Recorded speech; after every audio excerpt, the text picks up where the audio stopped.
Welcome to Thursday Night Knives. I'm Bob DeMarco.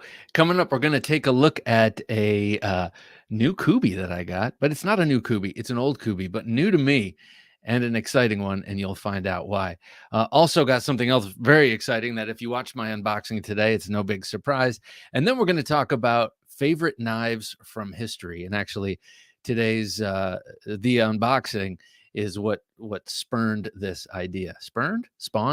Spawned this idea. So we'll talk all about that. Plus, I got all these knives behind me from history, and I like seeing the lineage, how these old knives of yore are passed down into things like this. This is the large. Dave, how's it going? Evening, Bob. Jim, greetings from Knifelandia. Oh, Dave does live in Knifelandia. By the way, great interview with Tim. Oh, thank you. Yeah, what a cool guy, man. I've been watching his videos, kind of catching up on his videos this past week. I really enjoy talking with him. The gallows humor that every Marine I've ever met has. And military member, period. Have a nice day. Good to have you here, sir. Number one is the Bowie with the Kukri coming in second. You know, the funny thing is, I've been thinking about the glaring hole in my collection that is the Kukri hole.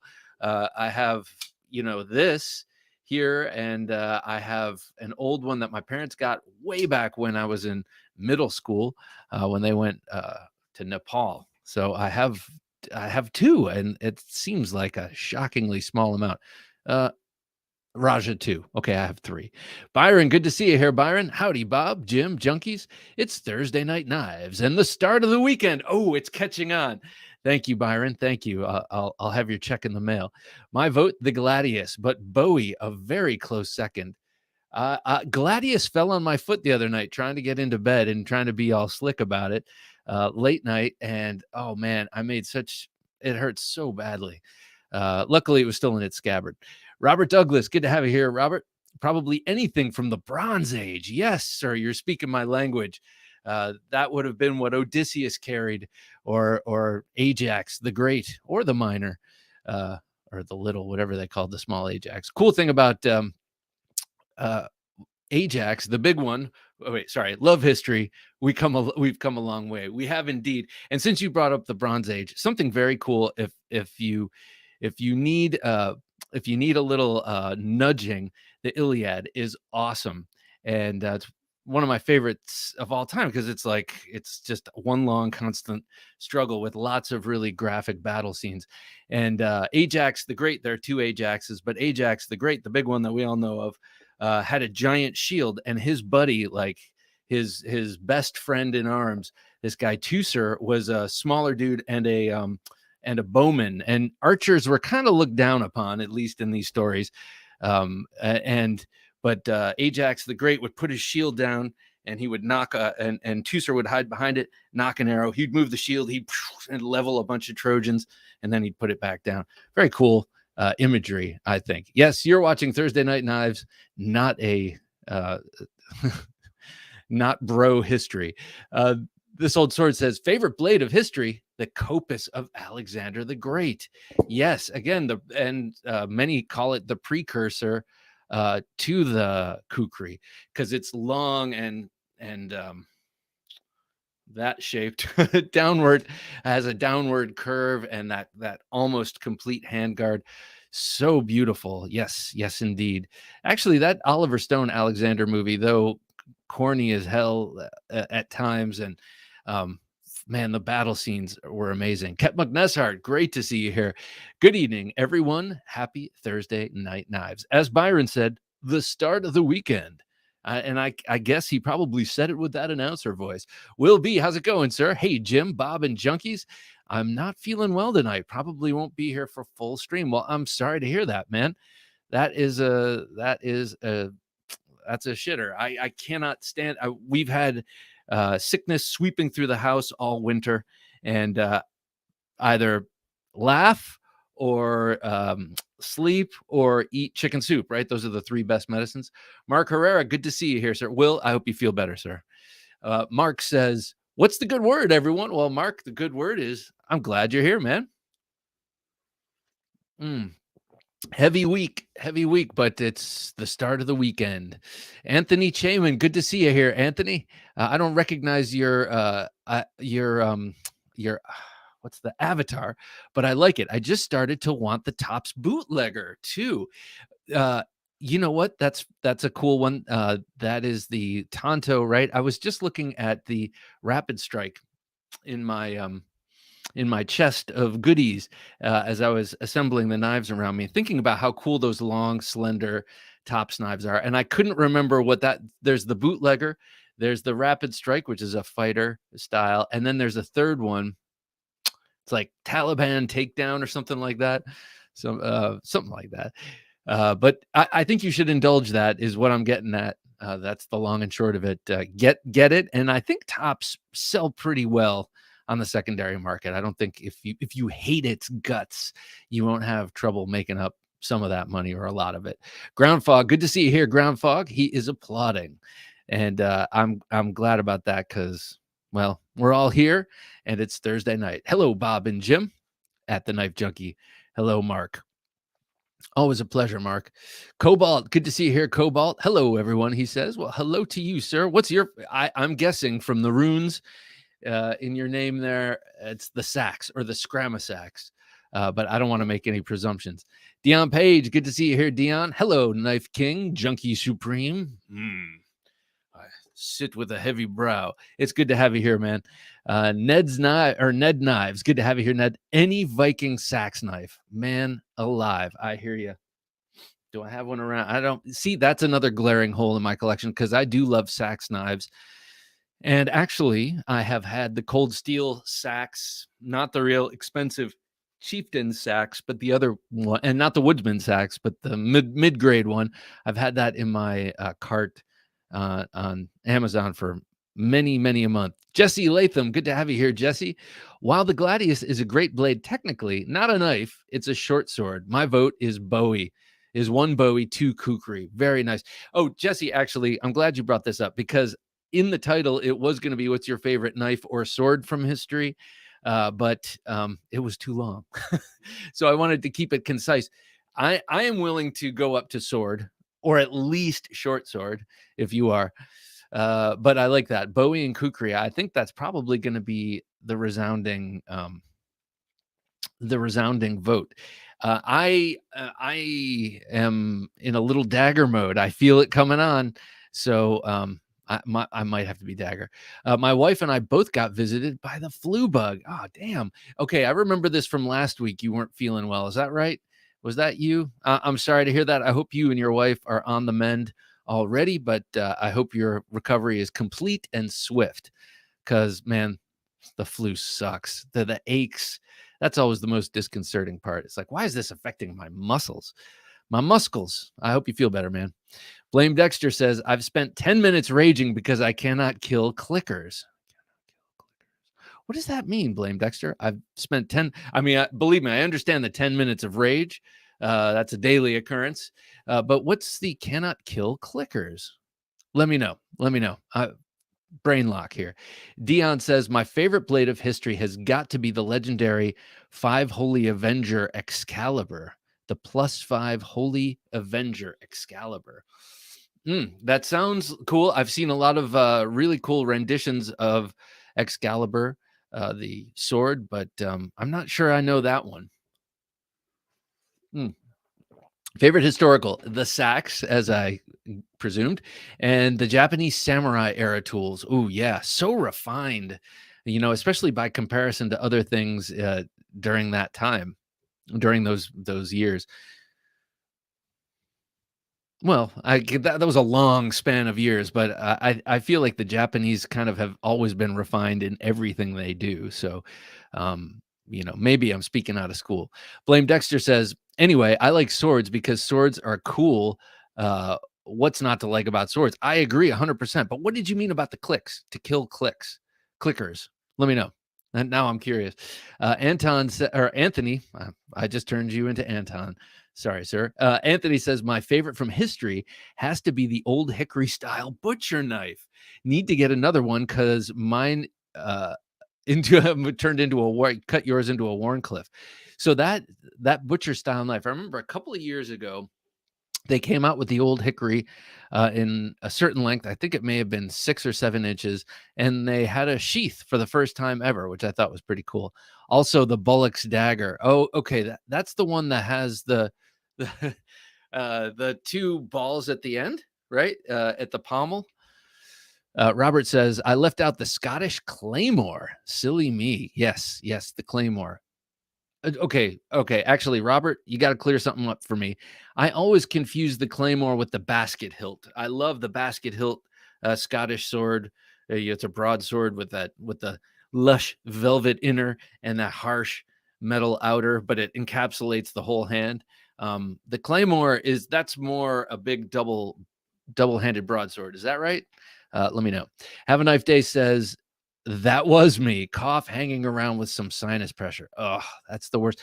Sometimes you feel like you just want to, and that doesn't work. Clickers from okay.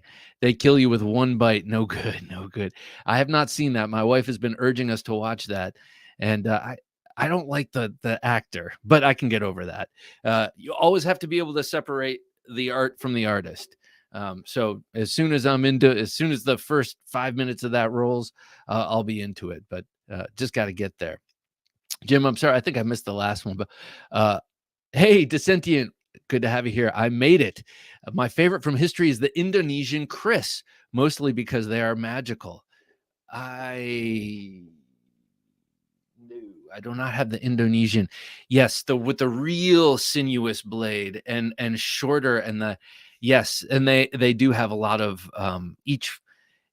They're a little bit different from this is not technically a Chris. This is over here.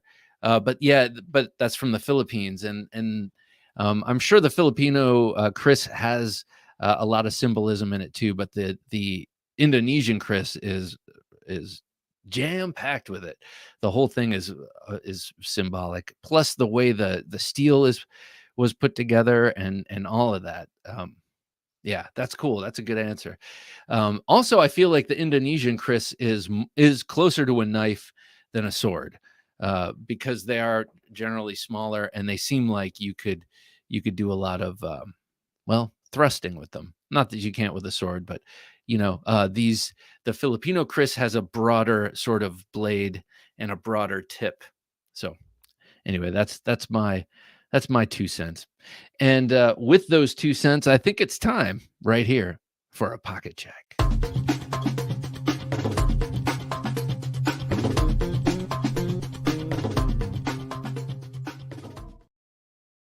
All right, I did not mean to say pocket check with the creepy Joe Biden whisper there. It just sort of came out.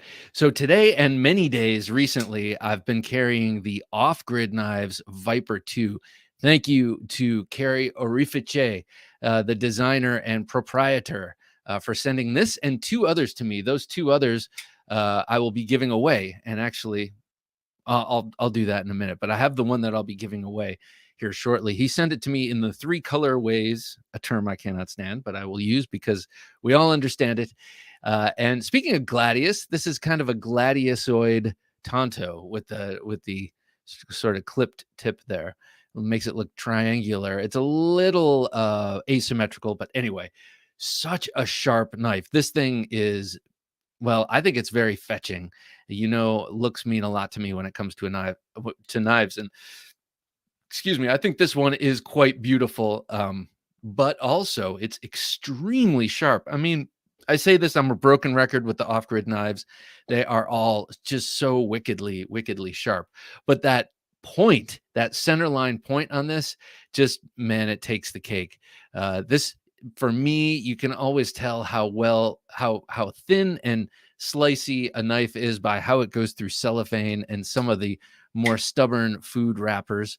As well as everything else that you're supposed to cut with it. But yeah, this thing is really, really cool. I love the old school file work, sort of evoked up here on top. Let me see if I can get that to focus a little better. And then there's jimping. It's double jimped. How cool is that? I love the scoops or whatever. I'll call it file work. And then the jimping. It's all the way up the blade. So you have big, giant Sasquatch thumbs. You can reach all the way to the tip. And also, if you're doing work like this, because this knife lends itself to this sort of cutting, just due to the tip and this whole front portion. Um, yeah, having jimping up there, pretty nice, pretty nice. I also really like the sculpted handle, the very broad um, chamfers around the periphery, give it a real rounded, contoured feel in hand, even though it's not. It's not. You have the chamfer, a flat surface that's knurled, and then another chamfer, but it just feels in hand like it's contoured. Um, it's also a little bit thinner from top to bottom than many other of the off-grid knives. That also gives it really comfy feel in hand. That's a nearly 4-inch blade. I don't have my cutting board down here to screw me up with the measurements. I'll just wing it. I'll say it's nearly 4 inches. So there you go. I've had that on me quite a bit. You can see how I have a new pair of jeans, and it's staining that Tangy 10 a little bit, and I don't care. No big deal. Hashtag no big deal. So yeah, I was carrying that today. Oh, I don't like the actor either, but the video game is considered one of the best story-focused games of all time. Oh, I think I know that video game, or I think I've seen stills of it. I think it looks really realistic, and I think I remember reading a story about it in the news several years back at this point, of all time. So I'm paying my dues and playing it since it came out on PC yesterday. How cool. Um, Ryan's got stuff. Good to have you here, Ryan. Clickers, a game. Okay. All right, cool. All right. Now we're all on the same page. Chris, good to see you. Chris McNair says, happy Thursday, junkies. What up, Bob and Jim? Oh, just sitting here and chit-chatting the knives.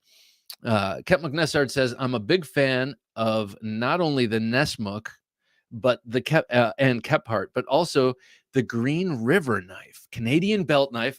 I know that one. I do like the Canadian belt knife quite a bit. And the Pioneer long knife. I think ATK Rifleman okay, I know which one you're talking about. The Tomahawk makers, American Tomahawk Company. What's ATK Rifleman? That thing is awesome. Designed by oh gosh, I hate this, man. 10 o'clock on a Thursday night, and my memory slips. But the LT Wright knives, Shiman Z. Yeah, that Rifleman is really cool. And we talked a little bit about the sheath, a couple American Tomahawk. No. What is it? We talked about a couple weeks back. That sheath is unusual. I was expecting to see Kydex, or at least a more stitched, welted leather sheath, but that pouch sheath really makes it look kind of as old school as the profile, which to me reminds me of a large roach belly, kind of. Ryan says, my favorite is the German long knife, but that's a sword. That's okay, Ryan. We're accepting swords. Gladioid. Yeah, you like that? I learned that from my dad. You can put oid on the end of anything and it means something. Byron says it beats the other oids one could have. Yes, that's right. I don't think I've had one of those oids before, but I've seen them advertised on TV, and I know just the topical cream for them. Anthony says, my only tops is the Crow Hawk. It's so tiny. Okay, did not bring out any tops tonight. I would recommend. I have a number of them to recommend. The Prather War Bowie is definitely chief among them, but also the Wild Pig Hunter is sweet.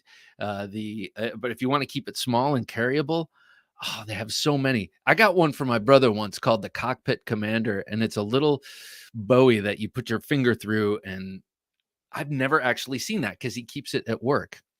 So every time I've gone back to Ohio to visit, I'm always like, yeah, let me see the tops. And he's like, it's in my drawer at work. Yeah. That's where his cockpit is.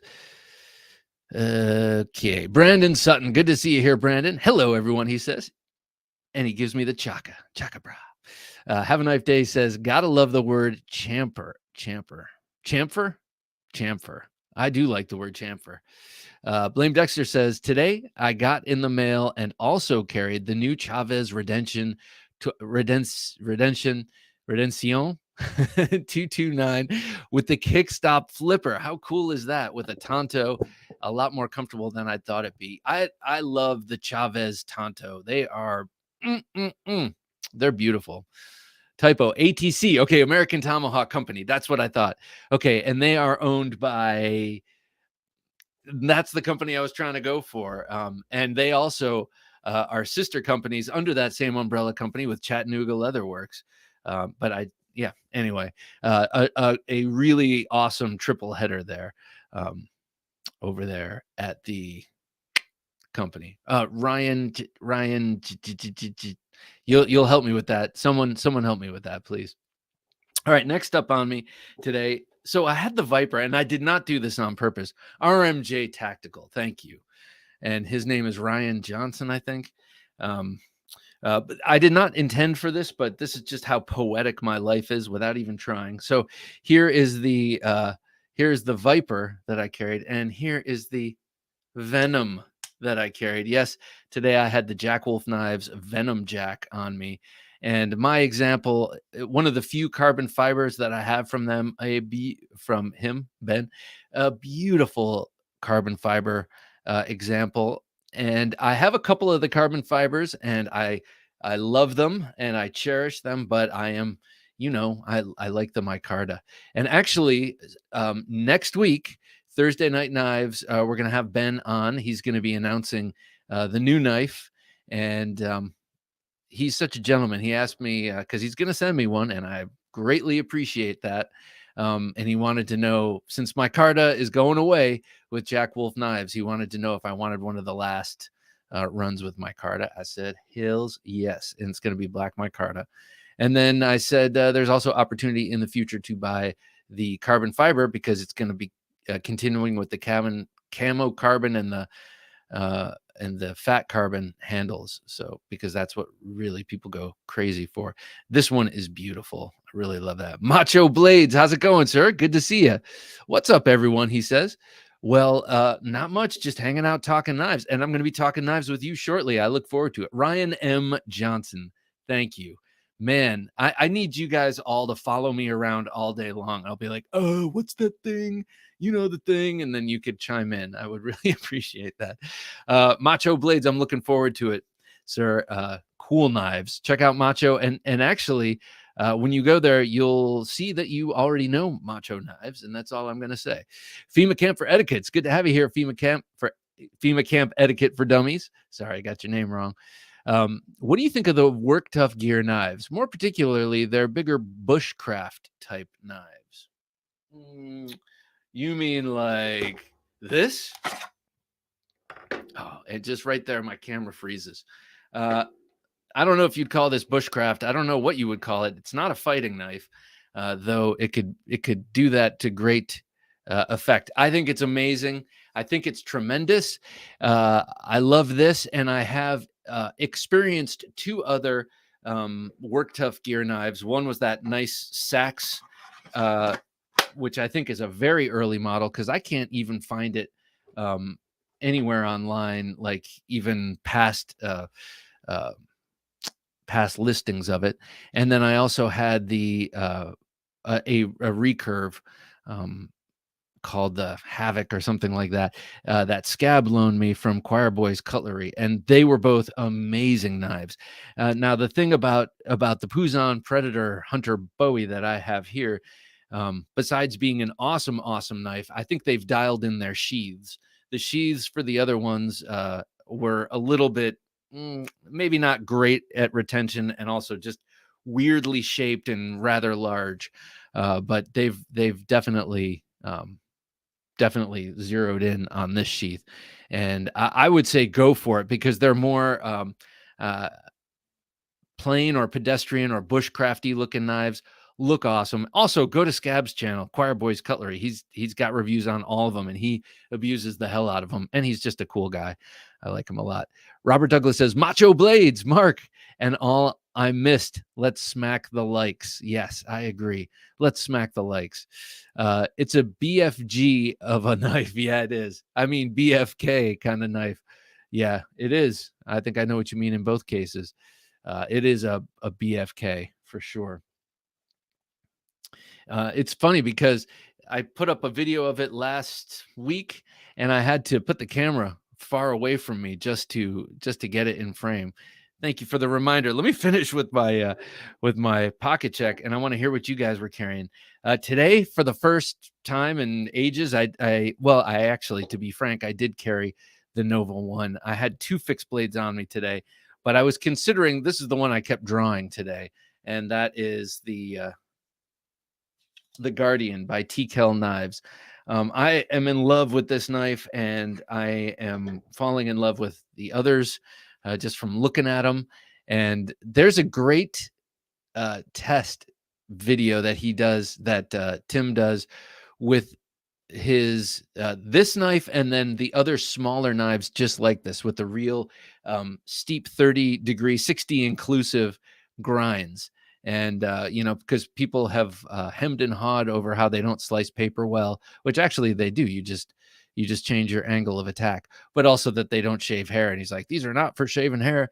And then he shows himself not attacking, but testing on a pork man. He's got this big giant pork loin wrapped around a piece of PVC pipe, and then he's got 7 layers of saran wrap around it to mimic epidermis. And then he does various just light stabs and heavy stabs with these, and man, they're nasty, and that's what they're built for being absolutely devastating to that person who makes the mistake of attacking you or pinning you down, and you need to just peel them off of you. This is a great thing for that. And I carried this.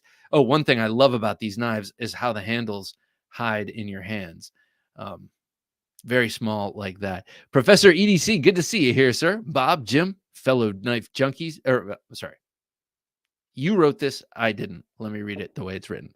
Bob, Jim, fellow knife brothers. Hope everyone is doing well on Thursday Junkie night. Well, it's awesome to have you here as usual.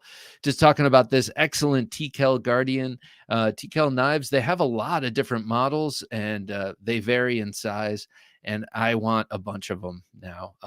But this is the one I have. I love it with the Black Hawk handle material. That is layer G10 black and purple with the I think he calls that grenade pattern for gription there, and then he very graciously put my logo in there. But I was carrying this Scout style on the front. The Amish John handle is horrendous, but I can make it work. You're gonna mod the handle. So do you find it, Ryan, do you find it bulbous?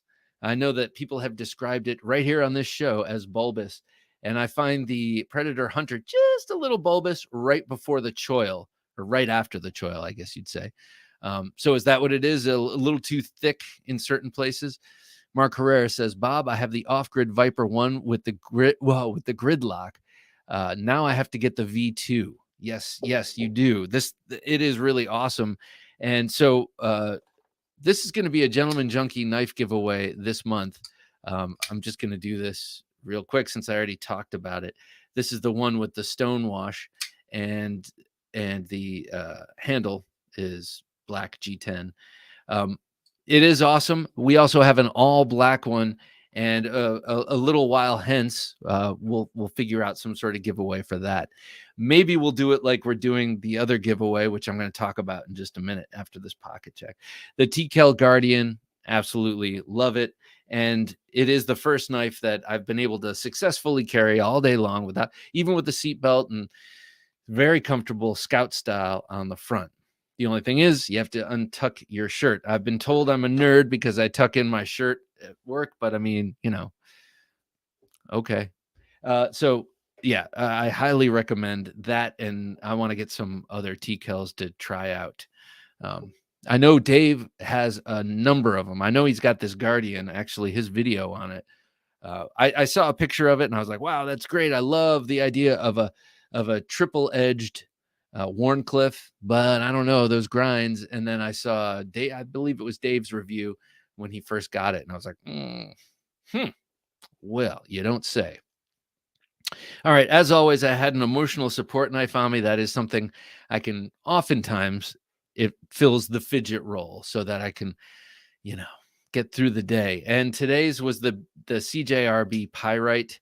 They sent this to me. CJRB was gracious enough to send this to me recently, and I really like it. See, what they did was they sent me an email saying, we have these two knives, do you want to check them out? And this is the one I wanted to check out. I had the feeling I would like it, and I'm interested in button locks, and so I went for it.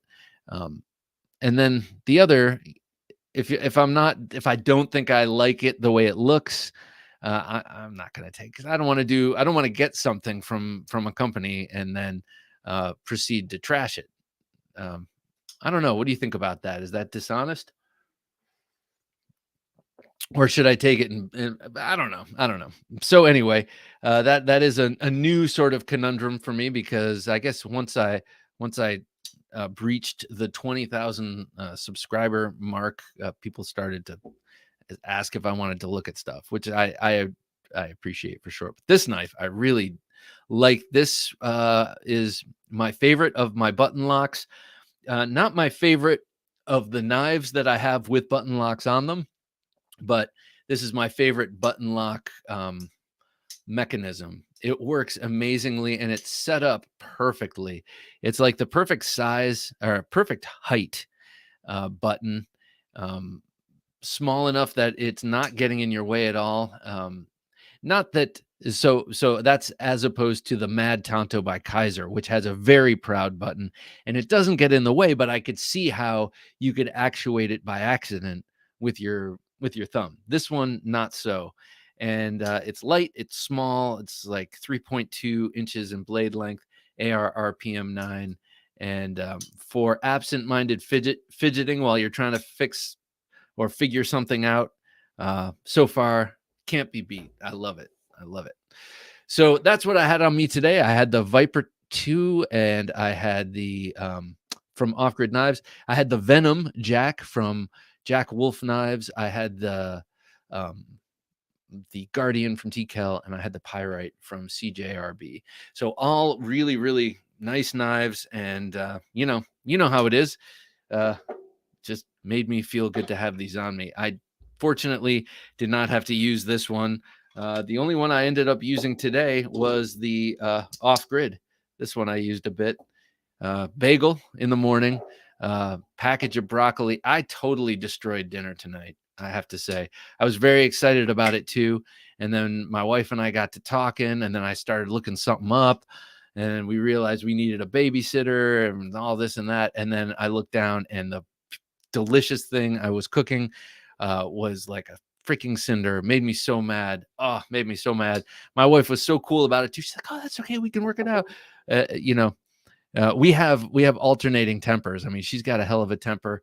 I guess I do too. But whenever one of us goes off, the other one is there to bring it down a notch.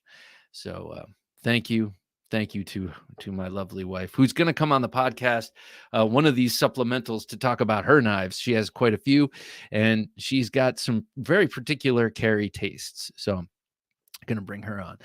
Chris McNair says, I got the Deca 2 Murdered Out Warnie. Nice. And Textured Runt 5 Reverse Tontos, of course. Runt 5 Reverse Tonto, of course. Very nice. The Reverse Tonto, I've just given in to the terminology. Runt 5, really like it. Reverse Tonto, way to go. The Deca 2, what did they do to the Deca 2? Murdered Out Warnie. I guess I can't say I'm totally aware of the fact that they have a second iteration of it. What did they do differently? I've been stalling on the Deca forever, and because I would like to buy one, but I know it's not going to be a serious right-hand carry for me, so I would only probably get one, but I can't decide between the blades. They're both so beautiful. I love that clip point blade, and the Warnie is just crazy too. Good evening, Moto Man. Good to have you here, man. Good evening. Carry today's carry is a Benchmade Snody Gravitator in Warney and the Dirk Pinkerton Variable Claw. Oh, man. Dirk Pinkerton. I love Dirk Pinkerton. That Variable Claw is pretty cool. I love all of his designs. I have a couple of them out on the table tonight because of the subject. And he does some cool modern interpretations of some older knives. Byron says, my carry, off-grid all-day Necker. That's an EDC for you for sure. Excuse me, off-grid Enforcer XL. Oh, the red one. That's a sweet one. That's got 154 cm blade steel and the Red Dawn G10. Did you knock down the texture on that? I'm just curious. Rosecraft Applejack and Milwaukee Fastback 6-in-1 power drive 6-in-1 driver repaired a deadbolt lock today. A deadbolt lock today. Oh, I see what you're saying. Oh, nice. The driver on that. Very cool. What do you? No, I'm not going to ask. That's prying, but that's interesting. I was going to say, what do you do? But today's carry, Benchmade Redoubt in CPM D2, the TKL Nightshade Reverse Tonto. Yes, I'm looking at that Nightshade next. That's a little honey. I really like that. He does some cool stuff in that Porkman video with that knife. The SOG Pentagon XR, man, awesome. The Drop Gavco Thresher and the Tepe Hornet 2. Manaj. You've got a good carry you've always got a good carry. The one I can't think of, what is the Redoubt? Is that the new one? Is that a new one? Does that one have the aluminum handles? Great carry, Dave.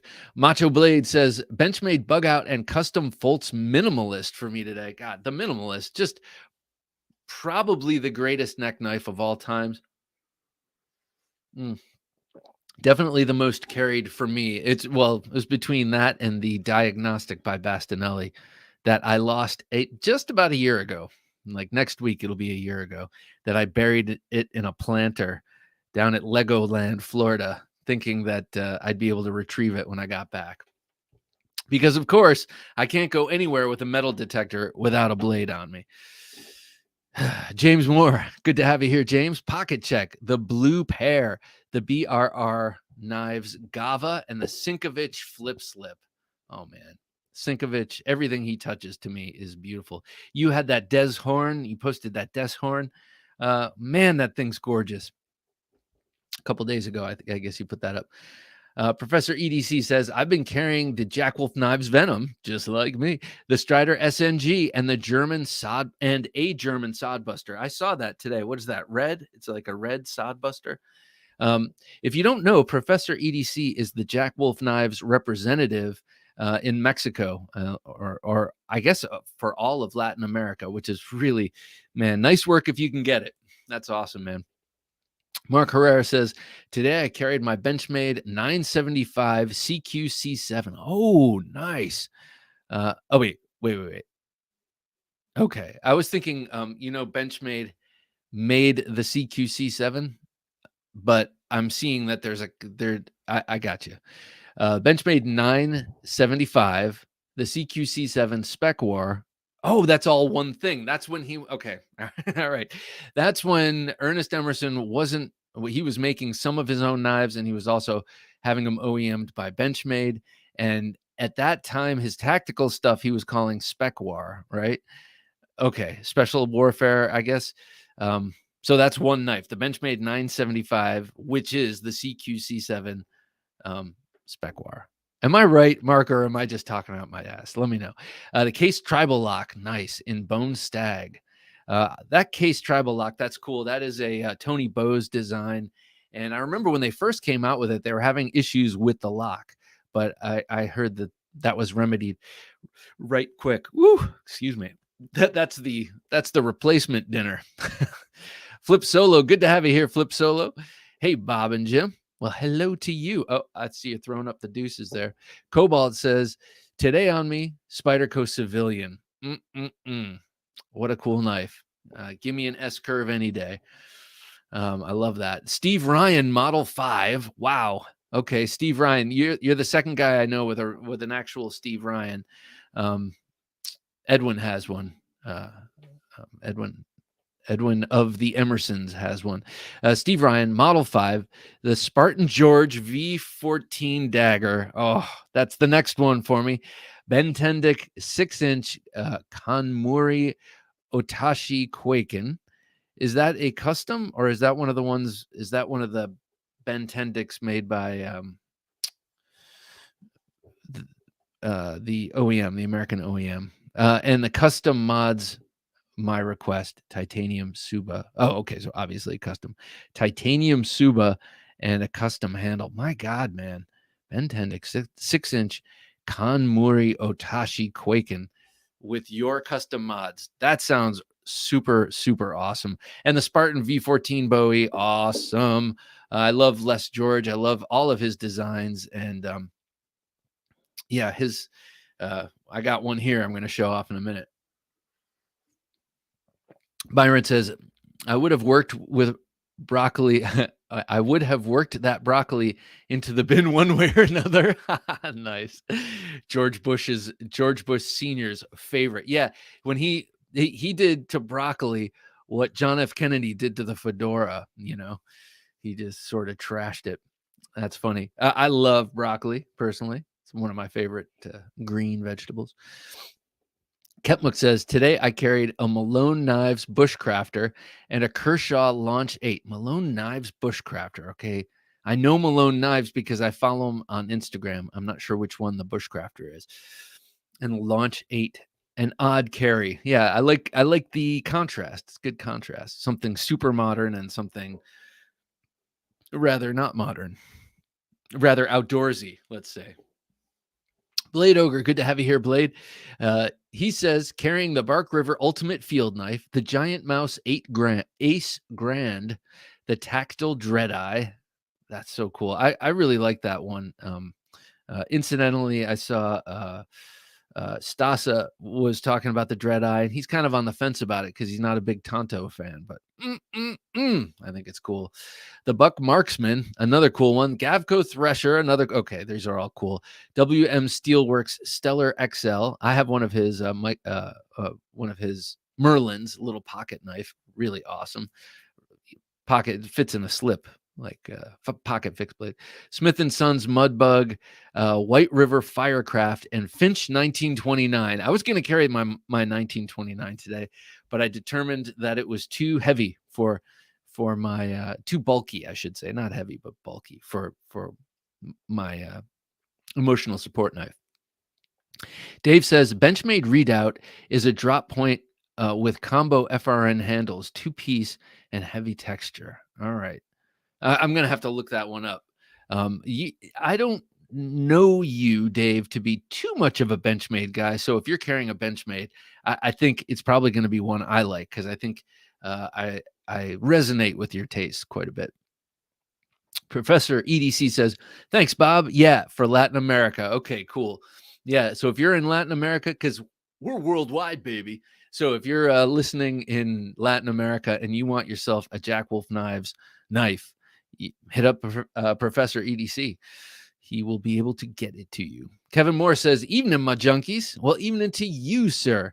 I like your icon there, avatar. Mark Herrera says, Bob, you are correct. I bought the 975 in 1998. That is awesome. That's awesome. I have a couple of knives from that far back that are still here. And I don't want to say in rotation because I carry them infrequently, but my Emerson Commander is ordered in 1999, got a model 2000. And then I have a couple of old Cold Steel folders. Flip Solo says, today's carry, Chris Reeve, large PJ Nkosi in Singo. Wait, PJ. I know what an Nkosi in Singo is, but what's the PJ part? With JTH full-size backspacer. Okay, you got to break this down for me. What's PJ and who is JTH? I know there are a lot of different people who do various kind of aftermarket things for Chris Reeve knives. So I'm curious about that. But PJ, peanut butter and jelly? PJ. In the local school district, they, I'm a bit of a curmudgeon, and I really bemoan the fact that kids walk around, that anyone leaves their house in pajamas, but that kids are allowed to go to school in pajamas. Blows my mind. But anyway, I just saw, I was moaning about that at work with someone who used to be a teacher, and he just found out that the school district where we reside just passed something saying no PJs at school. And I'm like, okay, all right, now they're starting to do something right. So let's keep with that trend. Ned Knives says, really enjoy the Tops Hornero I'm carrying. Oh, nice. Trying to think of which one that is. Is that a 154 cm small carry? Luck Knives, good to have you here. What's up, all? He says, we just had an awesome conversation. That's a little foreshadowing. We had, I'll give you a hint. It was about an hour long, and you'll be able to hear it in a couple of weeks. So he's doing really, really cool stuff with his knife making.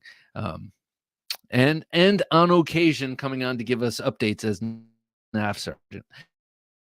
So definitely stay tuned for that interview. Good to have you here, Mike.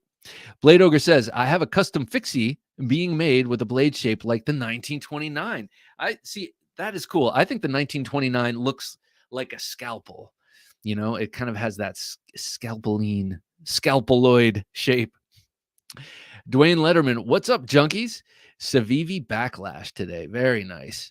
I've been getting into my Civivis a little bit here, especially since I got the Watuwaga, and that's what I'm calling it, because there are a couple of extra letters than just Watuga. Big Tank ATX, good to have you here, Big Tank. Carried the Cold Steel Natchez Bowie VG1. Very, very nice. Dude, you must be a big tank if you carried the Natchez Bowie. That's awesome. I don't have it on the table here when we talk about Bowies. And the Spyderco Respect Bowie. That is a nice looking one. That one was designed by Sal himself, I believe. I like the big, on the Respect, I like the whole thing.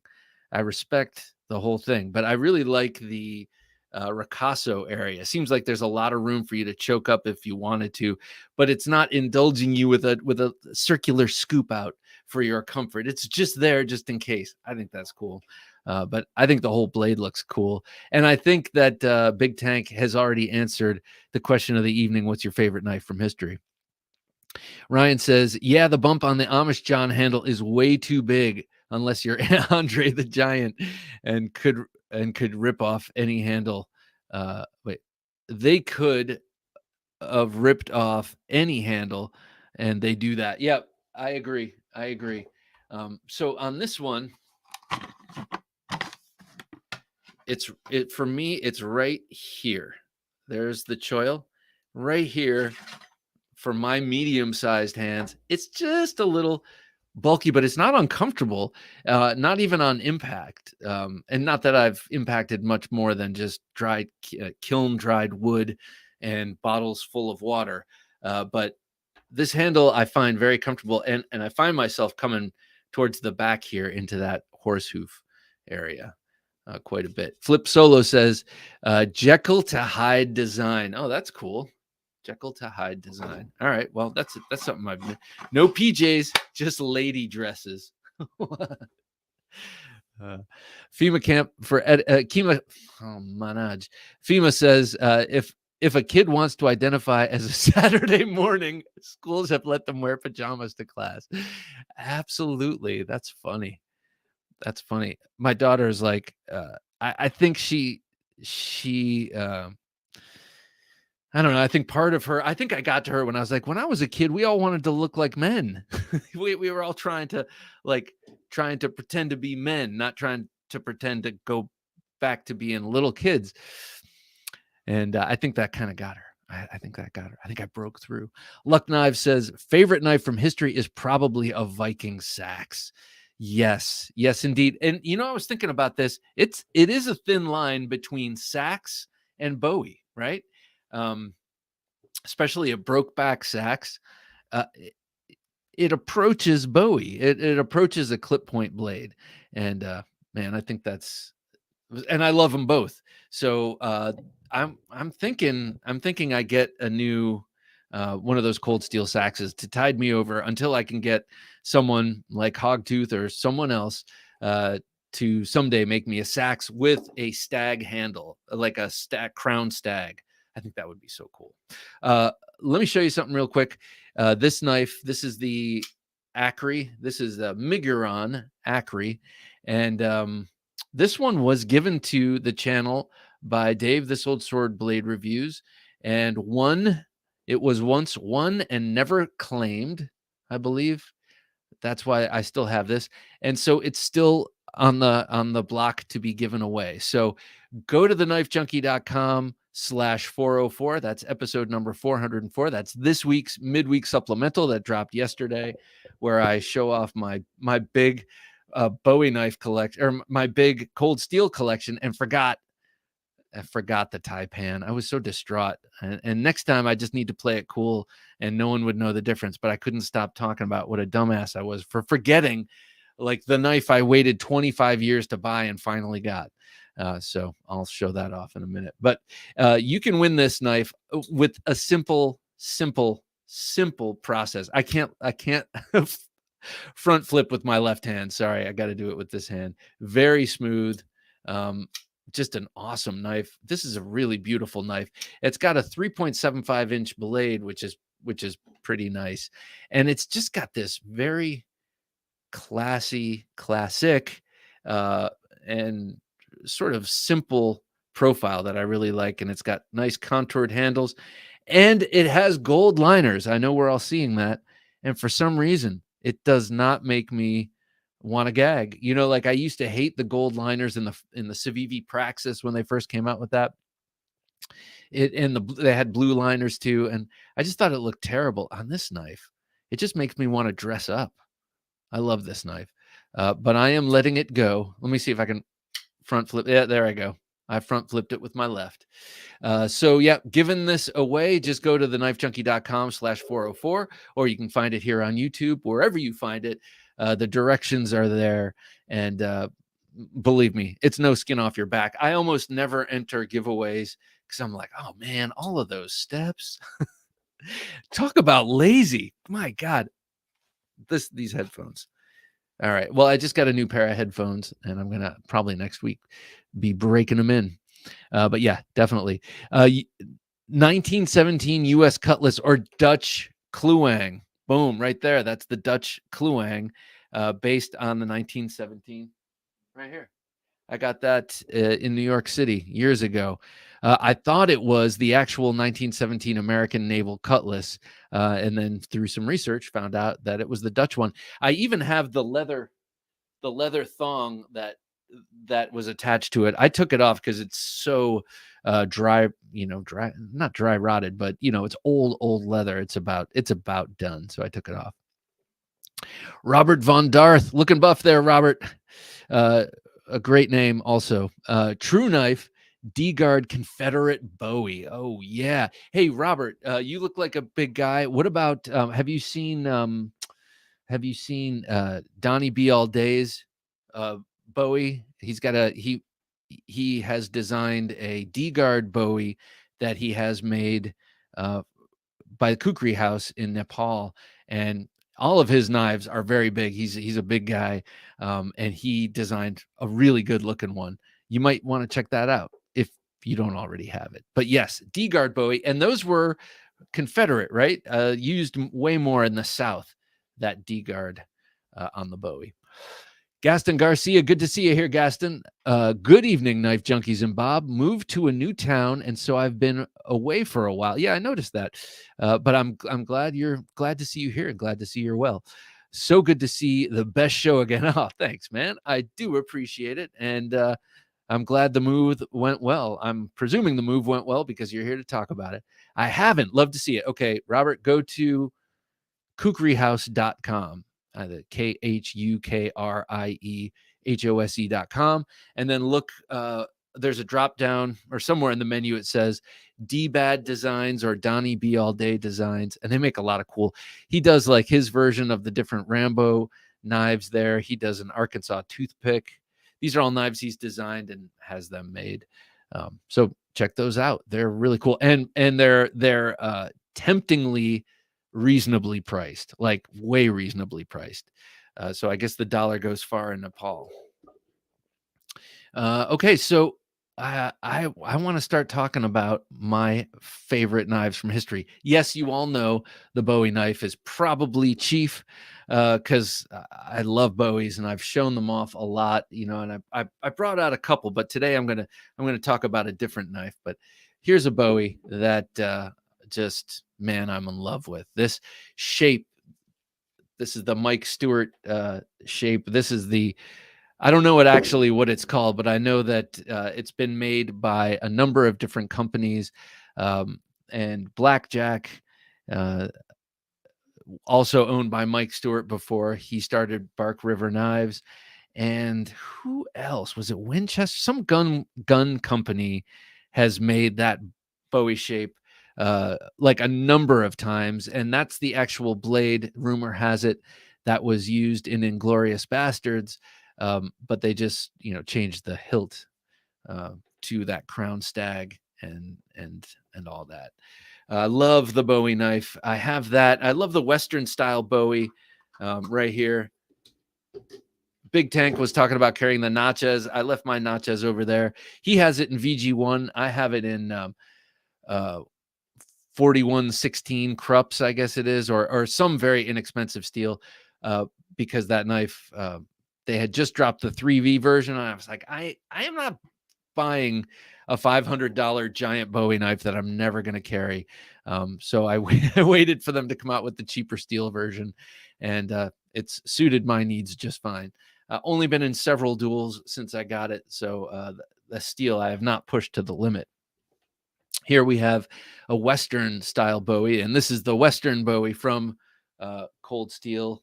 So I'm a huge Bowie fan. Actually, I do this all the time. I forget that I have this one right here, and this is the W49 from Western that my brother bought in a pawn shop. And I have a whole story in my mind built around who had this, because that person went to great lengths to bend this very thick Quillian down to protect his hand a little bit more, and replaced the handle with some sort of anonymous bone, and I don't know what kind of bone that is, but it's kind of rough looking. And so this knife means a lot to me because basically my brother relented. I was so into it when he got it. I was like, okay, Vic, if you're ever in a pawn shop again and you see another Bowie like exactly like this, I don't care what you have to pay, I will buy it from you. He's like, just take the knife. It's like, what? No, I couldn't. Really? Thanks, Vic. Thank you so much. So yeah, he gave me this. He's an awesome guy, my brother. But I love this Western style. The Western style frequently has a thinner than 1/4-inch blade, and it has that widening out towards the tip.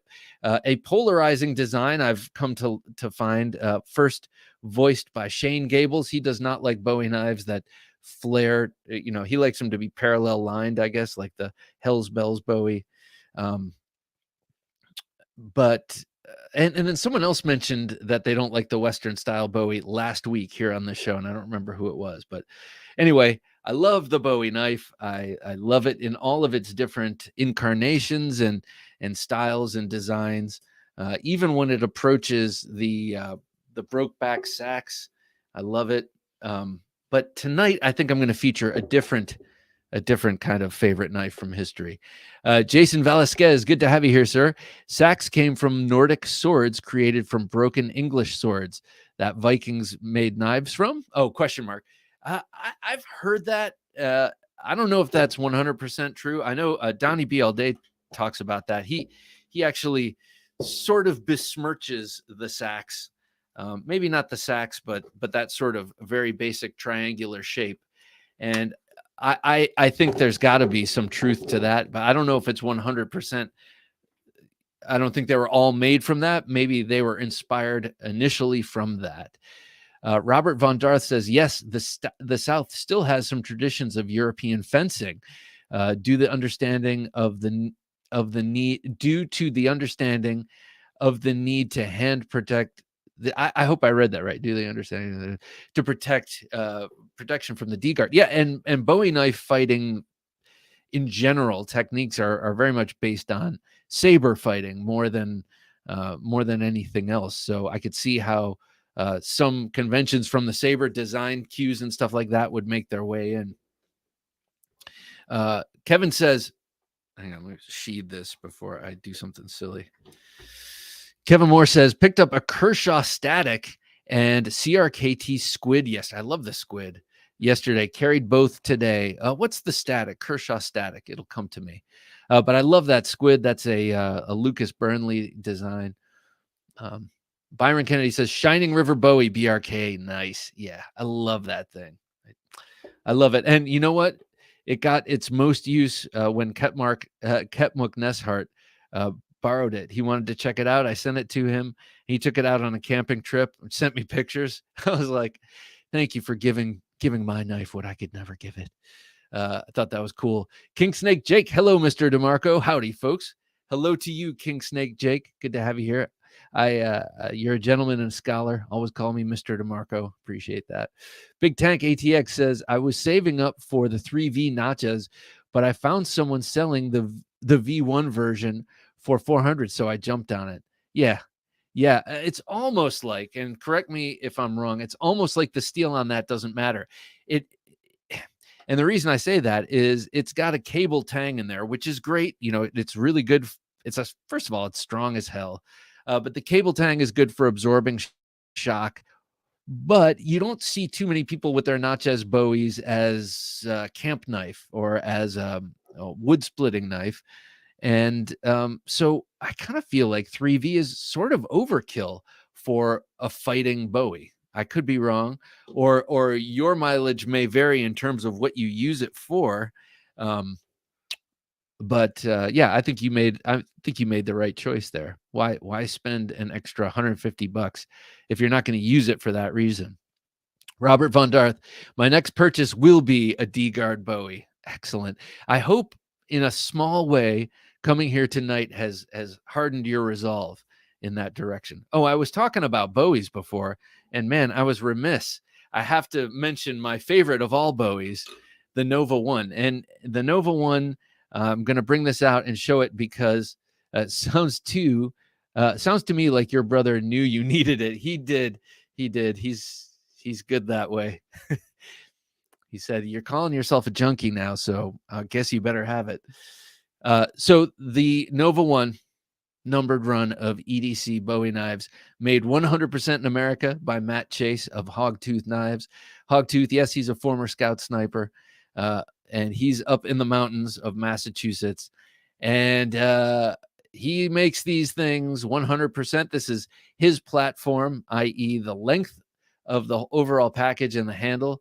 And this are all him. I just designed the Bowie based on the Tonto that I have of his, and we're selling this for one more day. It's almost, well, let's see. Yeah, 24 hours and 57 minutes left to buy one of these. You go to TheKnifeJunkie.com/Nova1, and you will get your very own numbered EDC Bowie knife that you can carry in your pocket, a bit of history in your pocket every day. So a couple of changes. This will be probably the last time I say these, but the changes to the prototype are my logo is going to be shrunk down. He did this for me because he knew that this was going to be coming to me.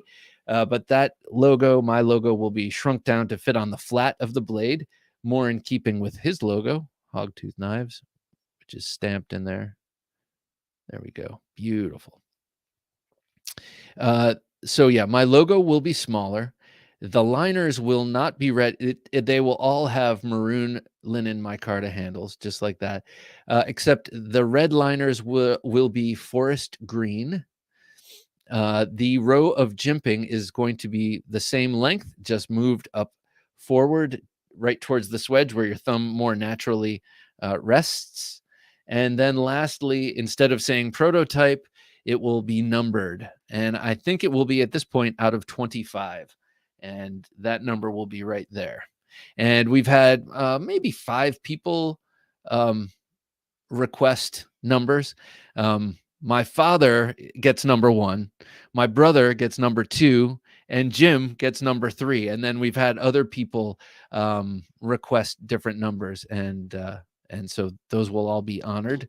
And then otherwise, you all can get this just by going to TheKnifeJunkie.com/Nova1. I highly recommend it. What can I say? Of course I recommend it. But he also makes a killer sheath, and it ships with a discreet carry concepts clip. We were on the phone the other day, and he asked me if I wanted the full size that fits over the belt or the small size. And I got to say, I really like the small size, because I end up not clipping this over the belt. If I clip it over the belt, it's less flexible. I have a number of these discrete carry concepts clips, like the one on this Revere by 1558, and that fits over the belt, and I find that it's always kind of rigidly north to south, whereas throughout the day I like to cant it, move it around a little bit. That doesn't mean you can't put this on the fabric of your pants under the belt and cant it. That's what I do with this. But having the small one allows you to not have to take off your belt to adjust it. You can just kind of pull the belt down, lift this up, move it. And plus, when you pocket carry that, which I do sometimes, I'll just drop it in my pocket and have it protruding from the pocket. It's less big black clip hanging over the side. You already have a knife handle coming out of your pocket, so it's just less to look at. So they all ship with that discrete carry clip, concepts clip, and a great sheath. Some smartass commented on my short. One of my shorts, I started like this and shot off the handle. He's like, well, you can always like shoot him in the eye with your sheath, because people tend to come on to my videos and suggest that just because I love knives, I think that guns don't exist. But I know that they exist, and I know that they are, great weapons. And, I have them and I love them, and they're fun to use and such. But I also love knives. And just because I'm showing off a knife, a fighting knife or a tactical knife, doesn't mean that I think we live in a world without guns. So the guy's like, well, you could always shoot him in the head with your sheath. I was like, oh, that's very smart. Anthony says, I have the Cold Steel Western and my handle broke because I threw it. Opinions on replacement materials. Micarta, probably micarta. That is like the toughest material. And actually, in my conversation with Mike of Luck Knives last night, he sort of confirmed that, especially linen. I mean, I've found in just my own noodling around, the tighter the weave, the harder it is to, the harder it is to actually sculpt with a grinder. Um, uh, I'm only working with a single speed, what do you call it? Craftsman, 2x48 or 2x42, I think it is. But yeah, canvas micarta is a lot easier to sculpt, because, the fabric, the threads are larger and they're wider apart. But they're still, micarta is just a tough material. If you're going to throw it again, yeah, use micarta. That's what I'd say. Have a Knife Day says, I had my Cold Steel Wild West Bowie hot blued. Very nice. Very expensive process, but it is one of a kind on looks. I think I remember seeing that. That is pretty cool. To blue that blade would be sweet. I do find with the Western and the 1917 Bowies, I've had to kind of take off some of the excess finish that they put on the wood handles over there at Windlass Cutlery in India, where they're built. Apex Alchemy, good to have you here, sir. Knife Junkies, he says with a Z. I like it. Yeah, Windlass, they're awesome, Windlass Cutlery, but the way they finish the handles, it's like they put too much on and it feels a little tacky until you just kind of take a little isopropyl and just rub it and kind of get as much off as possible. Gaston says, favorite knife from history, the Kephart. I've got one from LT Wright. Very nice. Yeah, we have a couple of Kephart fans in the crowd tonight. Flip Solo says, haha, I had a strong feeling that there was a lot more to do with that Brother Bowie story. Yeah, I do too. Yeah. I mean, if you're referring to the way I got it, well, there's that too. But yeah, the history of that knife is a little something. Um, and it seems a little menacing, but that's, hey, a lot of the stuff, especially on the wall behind me, are real historical things, and no doubt the things from the Philippines have been used, because very bladed culture, except for this one, which was made recently by a special Marine down there, and my dad got it for me when he was down there visiting. Robert Douglas says, "Later, folks. Great night." Thanks, Robert. Robert, thank you, sir. It's always a pleasure to have you here with us. Have a good night and a great weekend. Remember, it starts now. Big Tank says, "I only carry as self-defense with pistol. I live in Austin, Texas. Crime has gotten bad there, so better have it and not need it." Yeah, no doubt.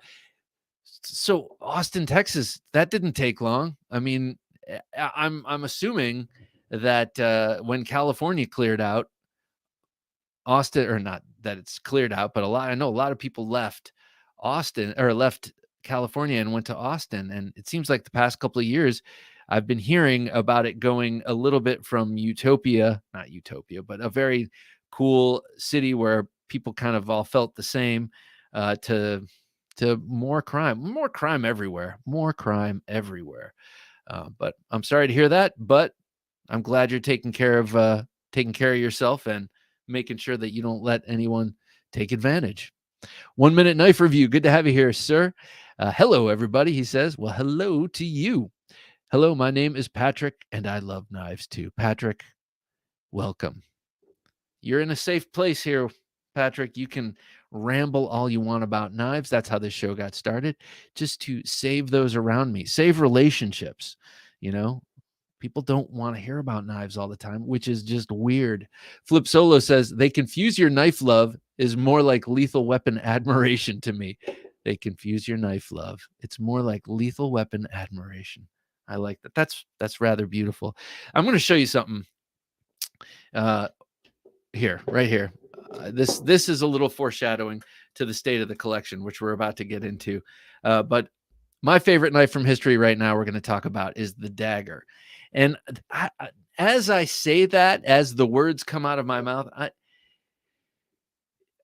I feel like dagger is a little bit loose, because I know that there have been a lot of double-edged, pointy, symmetrical knives throughout history, but I'm not sure if they're all daggers, to be honest. But for the sake of this conversation, we're going to say they are. And so this is my Combat Stiletto by Randall Knives. This was definitely a grail achieved a couple of years back, and I love all daggers, I got to say, but this one and the Taipan, I'll show you the Taipan too. I'll tell you what I really like about these two daggers in particular.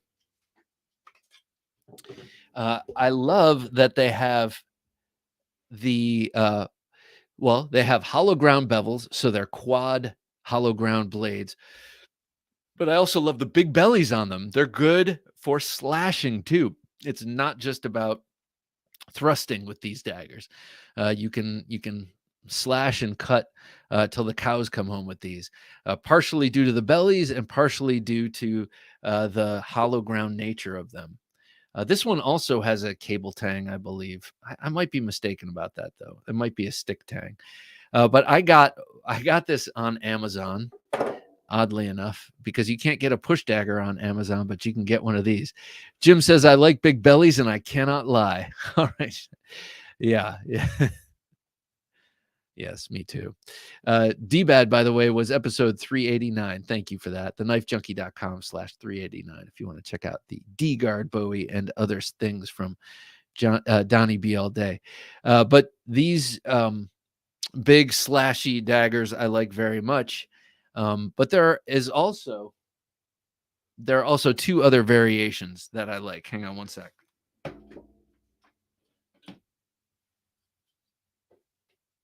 All right. Proper planning, right? So I'm going to put these away real quick and show you these other two that I love from history. And the first one, it's always over my shoulder and always visible. is the US 19 trench dagger. The US 1918, I'm sorry, trench dagger there. Another gift from my brother, as is this Fairbairn Sykes. Now, I don't remember which run or company. I have to look up my research on this Fairbairn Sykes. But that's one of the cool things about the knives my brother gives me is he's a big history buff, especially World War II. And so he gave me that World War II K-bar on the wall also. And these things, I'm not sure if they saw actual combat in terms of, I don't know if either of these dispatched a sucker. I'm sorry, I shouldn't put it that way. But I'm not sure if these were actually used in combat and used to deadly effect. But the point is that's what they were there for at the time.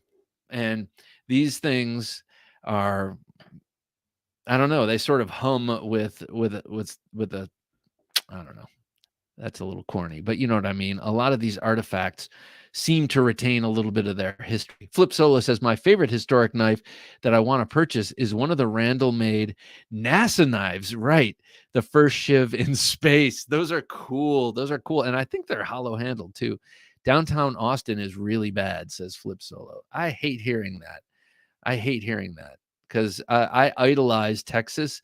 And, I've only been there a couple of times and mostly just drove through on road trips. But, oh, man. Have a Knife Day says Austin seems to be having Portland problems. Geez, that's really bad. I think this whole country is having Portland problems. Austin was fun to go drinking at 5th Street, but no way now. Been years since I've been willing to go pop up there now. That sucks. Piss and shit on the streets among needles. That sounds like Philadelphia in the 90s when I was there. That was it's like, wow. That, I got really good at identifying human versus dog crap, and it's not hard to do. But instead of needles, it was crack vials. Came up with a great art project, collected a whole bunch of crack vials, and then I saw someone else beat me to the punch, and their idea was way better. They got a gumball dispenser and filled it with crack vials. I was like, there you go. So I threw all my crack vials away. Yeah. Professor EDC says, historical knife, I really like the Nesmuk, but the Scandinavian blades as well as the Yakut. Oh, that's Russian, right? And Tantos. Hell, I love them all. Yeah, no doubt. The Yakut is the one with that the Crystal Aurora is based on. Very modern interpretation of that, but with the giant fuller in the side. Sharpening a kukri, says 1 Minute Knife Review. My first, so got to go with that. Oh, I love it, man. Sharpening a kukri. Yeah, I like knowing that people are doing this kind of activity while listening or watching. Another great little dagger. I carry this thing on me all the time. And if it's not on my person, it's in my bag. The little counter tack. It's great. This thing is a great neck knife. And I would say it rivals the Minimalist. Now it's like 2.5 times the size of the Minimalist, but it's about as light. It's incredibly light, and it's full tang. You can even see the tang through the lanyard hole there. So this is a great little knife. If you want a little self-protection double-edged dagger and you don't care about your local knife laws, get one of these.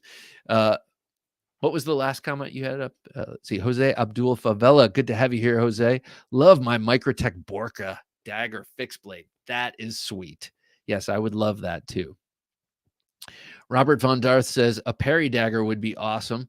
You know who makes a Perry dagger is Cold Steel, and again, even though they're not making it in their own, they do some really great OEM partnerships, and I would imagine that their Perry dagger is sweet. I just got my brother their Arkansas toothpick, really nice.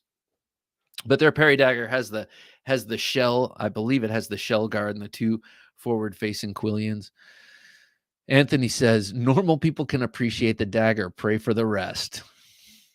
I hear you, man. You want to see a cool one? All right. I'm going to do it right now. Those Randall made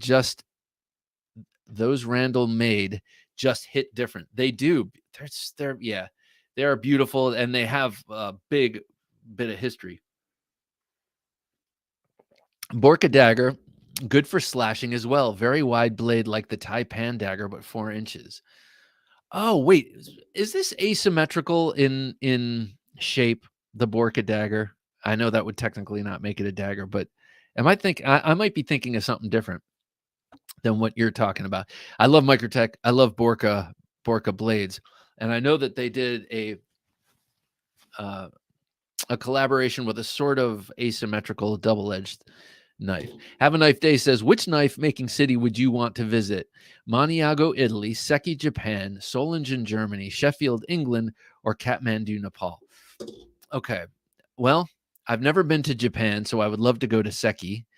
And I've never been to Nepal, so Kathmandu would be cool for sure. But I'd love to check them all out. I know you're asking for uh,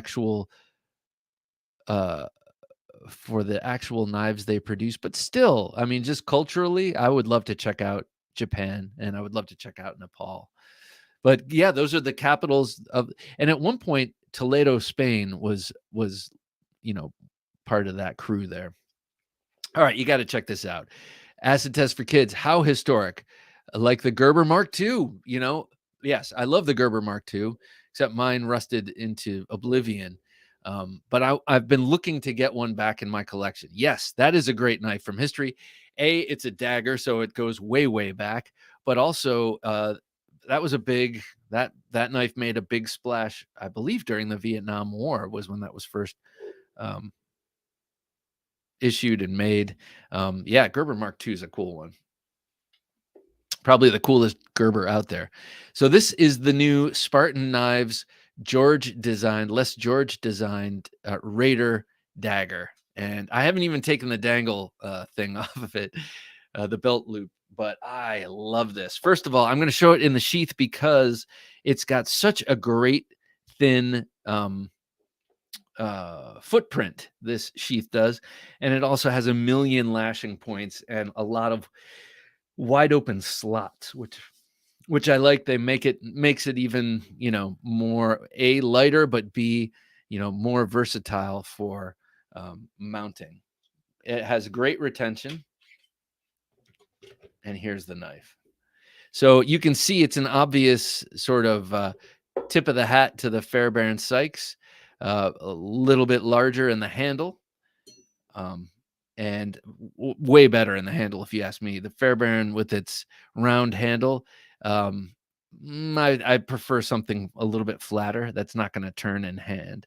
I know that with something like the Fairbairn Sykes, and they were very much trained to pull people into them. You're not necessarily doing a lot of fancy knife moves with it.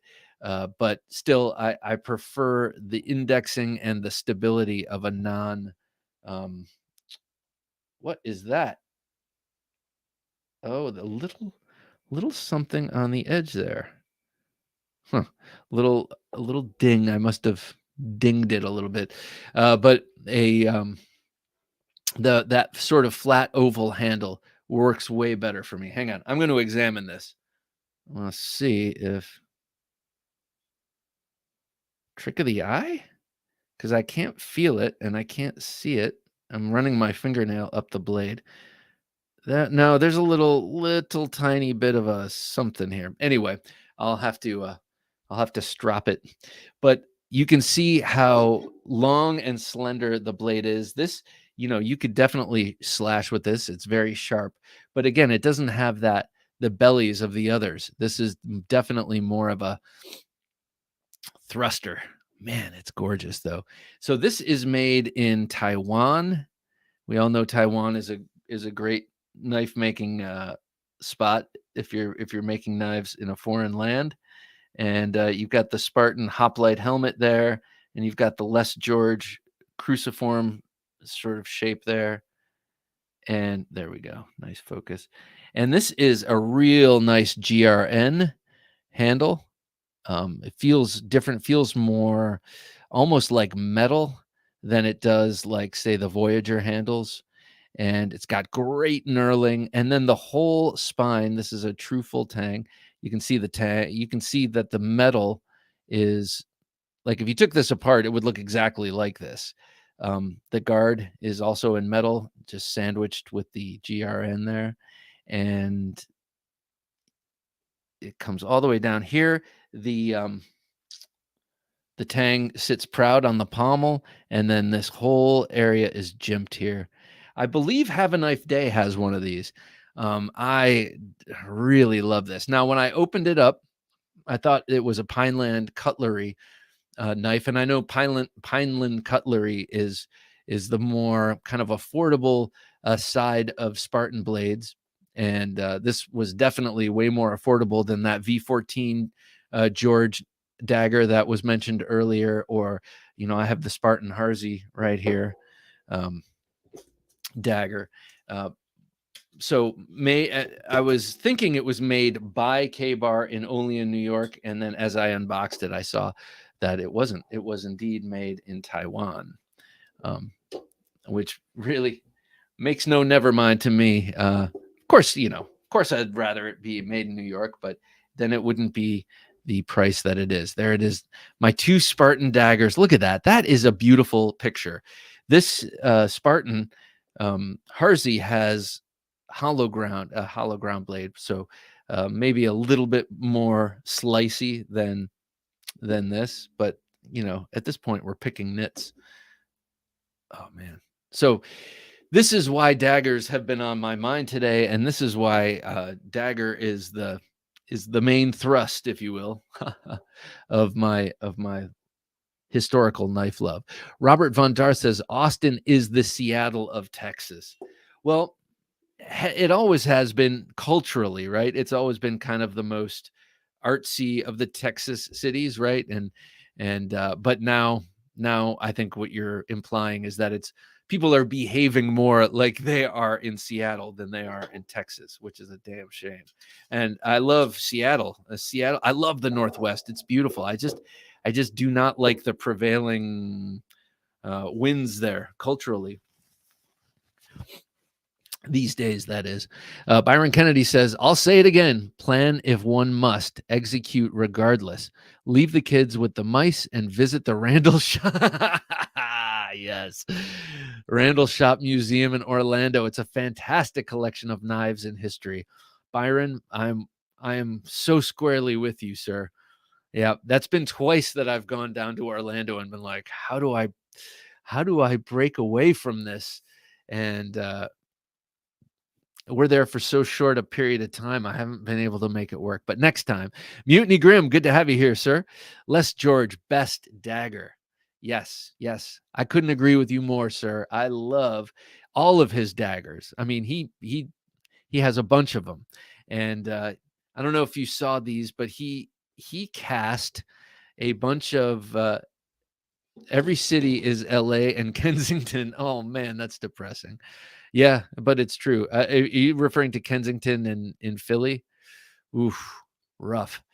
Les George cast a whole bunch of these in bronze and then sent them to some of his buddies in knife making. One of whom is Matt Chase of Hogtooth Knives, the guy who's making the Nova One, and Alan Elishewitz and a couple of others, and they've been building dagger blades for his handles, and then he gets two of them, and then the maker gets two of them to do whatever they want, sell them or keep them or whatever. And that project is such a cool idea. Les George is just awesome, period. But what a great idea. Talk about a dagger, man. Yeah, he's Mutiny's right. He is the best dagger man out there. Gaston says, I agree that the Nessmuk is a gorgeous bushcraft model, yet I still think the Kephart is more functional. Its power is its simplicity. That's like a company tagline right there. Kephart, its power is its simplicity. And then you have to come up with a little jingle. Robert Von Darth, what do you think of the alehouse daggers? I'm not sure because I don't know what that is, and that's something I have to remedy. Let me write right here on the laptop. This laptop, alehouse daggers. I'll have to look that up, and maybe if Jim has a spare second, he can look it up. Acid Test Kids, Acid Test Kids says If we're talking ancient history, the Ajante dagger. Ooh, is that the one that they don't know? Like, is that the one that they found in King Tut's tomb, or one of the ancient Egyptian kings' tombs, and they don't know the origin of it because they didn't have the technology or the materials or something like that, and they think it might be from outer space? Is that what you're talking about? You're like, no, get off the crack. 1 Minute Knife Review says, I love how aware you are of our babies. I know I feel every little ding as a hole in my heart. Yeah. Yeah. Well, you're looking, I was examining that, kind of all day and didn't notice it. And then you put it under a certain light and there's like a little flash. What is that? Strop is a game changer, fellas. Yes. But I am here to tell you, Anthony, and anyone who's willing to listen, you can overdo it with some steels because some steels perform better with a toothy edge.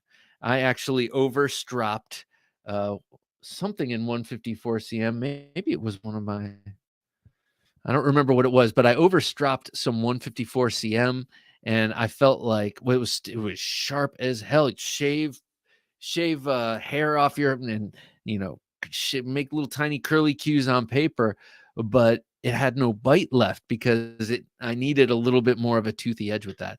Hollywood Tactical says, sorry, just got here. I have a deadline for some grant funding tomorrow, still working on it, but most of the verbiage is down. Well, good luck on that, man. That's pretty sweet. Alehouse Dagger. I do not envy you grant writing. I'll have you know that. The ale. Oh, wait a sec. It's a type of long, heavy English dagger. Okay, I thought it was something dirty. Or short sword. It was the standard form of dagger in England from the 16th to the mid 18th century and consisted of a long, broad, straight blade with a large, heavy basket hilt, which was used as a knuckle duster. Yeah, okay, the answer is I love it. They generally weighed 2 or 3 pounds and were worn on the lower back. Oh, okay. Hence the term bum dagger. That's awesome. They were common civilian weapons, effective against swords and pole arms, and short enough to be used easily in the confines of a crowded pub. I love it, dude. I love it. I've seen pictures in my famous old weapons book that I've shown here before. I've seen pictures of that on someone's back, the alehouse dagger and the bum dagger. I love it. I love that. I want one now. Jason, good to have you here. Jason Lotz, waiting on my Topps Ranger's Edge dagger. I had the Razor's Edge, and regrettably, I sold it in a fit of I don't know what, but I, I don't know why I did that, and I want it back. So whoever bought that from me, put it in a mailbox.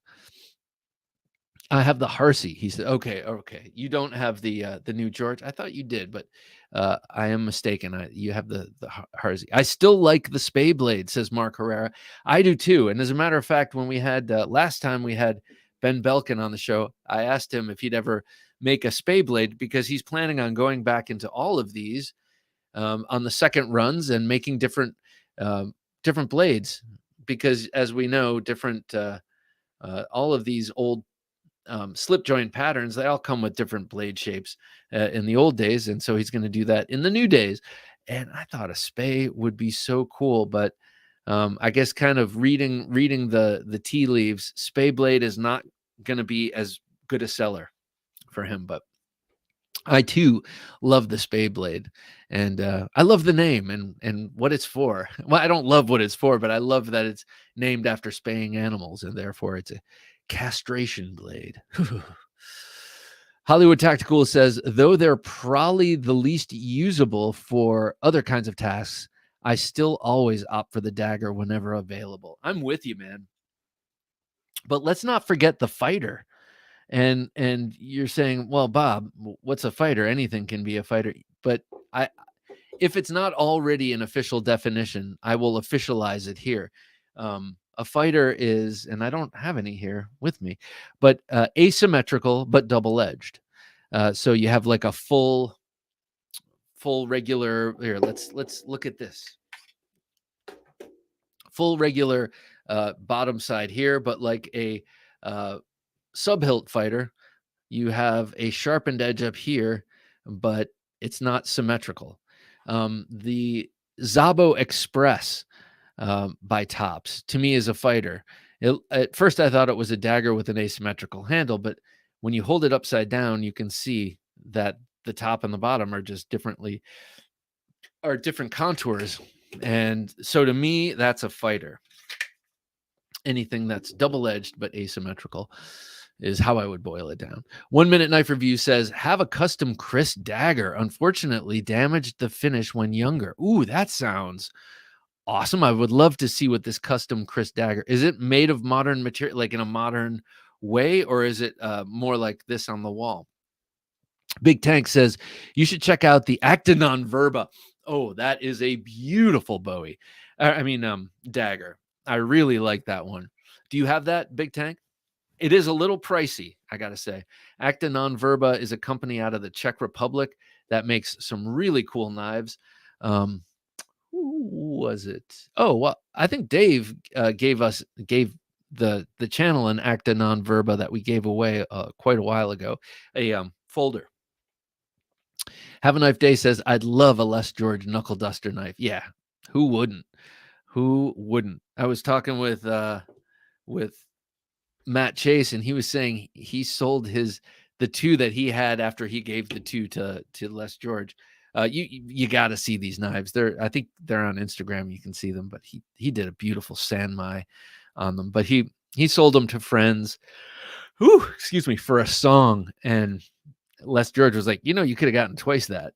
He's like, I know, but they're my friends, which is very nice. Hollywood Tactical says, oh my God, the sacred dagger from The Golden Child, that awful Eddie Murphy flick. I'm old enough. I saw it in the theaters. I was old enough to see it in theaters, but I didn't. Golden Child, one of my favorites. Oh God, I don't know this now. I mean, I remember the movie. I remember that the movie existed, but I don't think I saw it, and I definitely don't remember the dagger. But kind of like that magical dagger that they found in King Tut's tomb. Or not magical, but ancient aliens, perhaps. Jeremy Nedro says, hello, everyone. Well, hello, Jeremy. It's great to have you here, as always. We are just talking daggers right now because I have revealed that for this very conversation, one of my favorite knives from history is the dagger. Look at these two beautiful Spartan blades daggers. Man.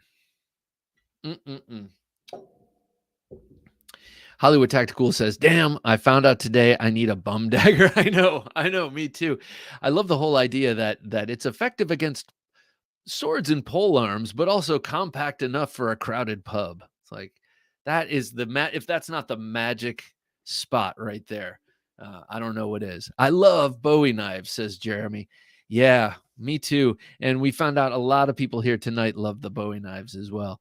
George Fernandez, good to have you here, George. Great to hear the Knife Junkie live on Stroppin' Stone Night. Yes, it's becoming a tradition. Good to see you, Bob. Well, it's great to see you, George. What are you stropping? Let us know what you're stropping. Jeremy says, I just made my wife a push dagger to carry in her purse. All right, Jeremy, do you post your work on Instagram? I would love to see what that looks like. That sounds awesome. I've actually been in the market for a push dagger, oddly enough. I only have one, and that is a very old cold steel, right when they just started making Kydex sheaths or non-leather sheaths, and it's the Safekeeper 2 or the Pacemaker 1. I can never remember the names. There's a whole range of cold steels with names like Peacekeeper, Safekeeper, that I can't. And then what's this one right here? This one is the Counterattack. All these names. I mean, I'm glad they name them and they don't just number them, but I can never keep them straight. I'd love to see what that push dagger looks like, Jeremy. Sip of coffee, and then let me show you this knife, which I don't think I showed you. Where is it? Here it is. Now, this is a whole other side of things for State of the Collection. And I got this because It's a Colin Maison-Pierre design, and I don't have any knives by him, and I want one because I interviewed him, and I think his designs are awesome, and I think he's a great guy. Hollywood Tactical says, my cold steel is OSS is actually a Bowie double edge with a sub hilt. Yes, that's what I was talking about when I'm talking about fighters. Uh, that's our on top of the fridge knife, just in case. And it's in the kitchen. I mean, there's so many other sharp knives in there, but still, if I'm at the kitchen, in the fridge, kind of trying to decide, well, what should I have? And someone attacks me. OSS. I love that knife. But this is the Kubi Knives Royal. This is a Kubi. Here, I'm going to put it under here. Kubi. And I got this because, like I said, it's a Colin Maison-Pierre or CM design. And I liked the way it looked with the JG10 and the black handle. And I didn't have much to spend, and it was an impulse buy. I was buying a new shower curtain rod and other stuff, a couple of books for my daughters. And I was like, yeah, may as well just throw it in the cart. It's $38. This thing is awesome. It is a really nice design. I love CM designs. Actually, he's going to send me his tonic to check out. That's the one where he sort of revolutionized the back lock by putting the ball bearing against the tang. And anyway, this is one of his very early designs, and I've been flipping it nonstop. I love this. I love this knife. And yeah, I really like the JG10 with the black. Like I said, it's nice and light. And Kubi, man, they make a really good knife. If you're into flipping knives and bearing folders, they make a really good one. And this blade, I thought, was a little anodyne from the picture. And having it's a really great cutter. It's very thinly ground and very nice to cut with. But also, it's got a little bit of weaponiness to it. And I know that's just kind of the lens I see things through. But this is not just a little EDC. I mean, you could use this to great effect. That point is what surprises me with that swedge. It punctures greatly. Greatly? It's a great puncturer. Boy, nothing I say sounds right, but you know what I mean. It sticks in there well. That doesn't sound well. It doesn't sound good either. So I'm going to shut up about that. But the opening hole is awesome. Comes all the way down, which means you can do this, which is sometimes necessary in a pinch. You can just put it at the top of the hole there, and then there you got a little pical. Actually, this right here, in all seriousness, is that's like the perfect shape for capping a pommel with the thumb. And I'm quite sure that when he was designing this, he was not thinking that way, probably. But man, he did a great job on this. Great design. And Colin's a really awesome dude. He's one half of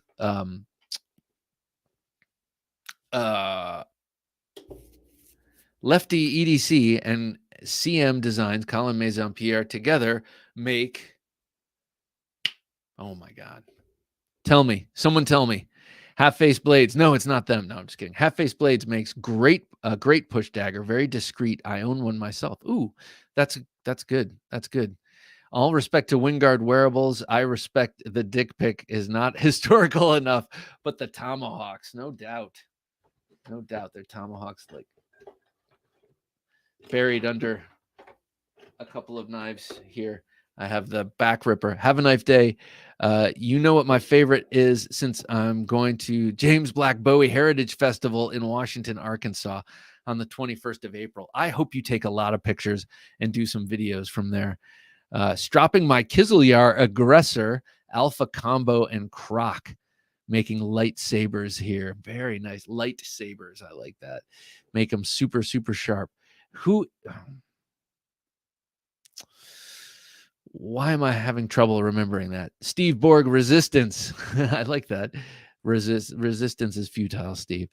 My favorite knife, I can only speak for my history, Trailmaster. Yes, the best. in terms of actual usage in my life, yes, the Trailmaster, most definitely. 1917, awesome. The Chaos Tonto, the Recon Scout, most of them I modified into a D-ring. What? Some of these I modified into a D-ring. That is awesome. Recon Scout is cool. I've always been curious about that because it's just a small Trailmaster, basically. But I've never gotten a Recon Scout. Speaking of Kubi, just ordered the all-black Scimitar fixed blade. Can't wait to get it. This is the thing. So I have a bunch of these really well-made Chinese imports. Devo, thank you. My God, so all of their models are sort of beer-themed in name, and thank you, Devo, because he's a knife, a detent Devo, like a diva but a male. Devo knives. Thank you, sir. Manny Z, good to see you here, Manny. Some of us have not mastered that front flipper. How easy is that one? This one's very easy. If I can do it with my forefinger like this, that's a sign that it's an easy one to use. Because for me, the thumb, it's very easy. I wield some, says Steve. I weld some. I got you. Oh, as per your avatar. That's cool. I'm getting the feeling that I weld some is a big understatement. Like you're a welder, or you're a welding artist, or just an artist with a D guard. That's pretty cool. But I wanted to back up. I was going to say I have a number of very nicely made, inexpensive Chinese knives, but I do not. I only have. Let's see. My brother-in-law got me a Civivi fixed blade. I'm interested in their other fixed blades, like the new Civivi Concept 22, which is a Jeff Blauvelt design. Jeff Blauvelt of Tough Knives. He makes beautiful custom knives. And I remember when that fixed blade, that's that really interesting Tonto that's coming out with a real broad blade. I remember seeing him post pictures of the custom of that he made several years back, and some thinner versions of that he turned into steak knives. And I've always loved that. And now that it's a production model with Civivi, I gotta jump on that. The budget guy, FKT, good to have you here, man. Definitely the Sachs as a favorite knife of the past. So does that mean, for everyone who has said Sachs, does that mean that the Wharncliffe is your current sort of favorite, say EDC knife? Oh, wait. I don't want to forget this, because I got these out. Yes. So we all know that the dagger is awesome. I'm going to put the daggers away for a moment and talk again about the Bowie, but more about the clip point, and how the clip point was used in Spain on the Navajas. I love Navajas. And I do not have a real legit Navaja. And I have this sort of fake tourist piece that a friend of mine got in Spain. It does not have it has a faux lock that's just sort of molded in. But look at that clip point. I love the Spanish clip point. And Dave and I, Dave, This Old Sword Blade Reviews, and I are fanboy over Miguel Barbudo, who Professor EDC did a nice long interview with recently. And he makes some absolutely gorgeous, he's a Spanish knife maker. He makes some gorgeous, legit Navajas. But these knives, and then here we got one of my favorites, Dirk Pinkerton, and his Night Horse, which is a very modernized sort of take on the Navaja. Love this thing. And I love the design itself, the historical design of the Navaja. The budget guy says, I have no Wharncliffe knives, nothing budget enough. I like. I got you. I'm sure we can think of something. I'm sure we can think of something that is budgety, that has a nice Wharncliffe blade that might evoke a little bit of that Viking spirit. Guys and Dolls, yeah, one of my favorite, by the way. I got the horse right here. Guys and Dolls, got to cut out. All righty, man. Byron, great to have you. Bob, Jim, thanks for a great stream. Don't forget your Nova 1 orders. Good night, all. God, man. Byron, you're the best, man. Yes, don't forget the Nova ones. Hey, Byron, have a wonderful weekend. Thank you for joining us as always. And thanks for that shout out. Don't forget the Nova one and hit that like button. Jeremy Nedro says Navajas are great, or Navajos are great. I think the way you put it, it's Navajo, but yeah, I would like to see some American-made Navaja knives. Yeah, me too. So, do you mean like with the traditional ox horn or whatever that is? Yeah, if this were real with the shape and all the if that were actually horn and not plastic, and this was all functioning, and that was a real lock and everything, this would be perfect, except small. They started carrying these giant navajas when they weren't allowed to carry swords anymore, and they still had to protect their honor. And so they did it with giant knives, giant folders. Hollywood says, for the sacks, there's the artisan cutlery proponent and mini proponent. Yes, indeed. I got both in the Smoky Mountain Knife Works exclusive micarta for the same price of the original G10. Hey, okay. Who's been putting up?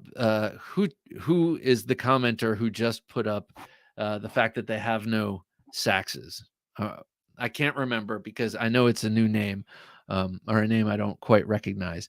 But I have a deal I can make you if you want to get in touch with me. And let me know. Let me know. Just go to the Knife Junkie. Send me a message at TheKnifeJunkie@gmail.com, and we'll work out a little deal so you can get yourself a Wharncliffe. A modern Wharncliffe. If you're a tinkerer, it would make sense, because I have one that needs a little work, and you might be interested. Anyway, so there is that. What do you think? Navaja, dagger, Bowie, or all of the above? Sax, most definitely the sax. Anything else I have here?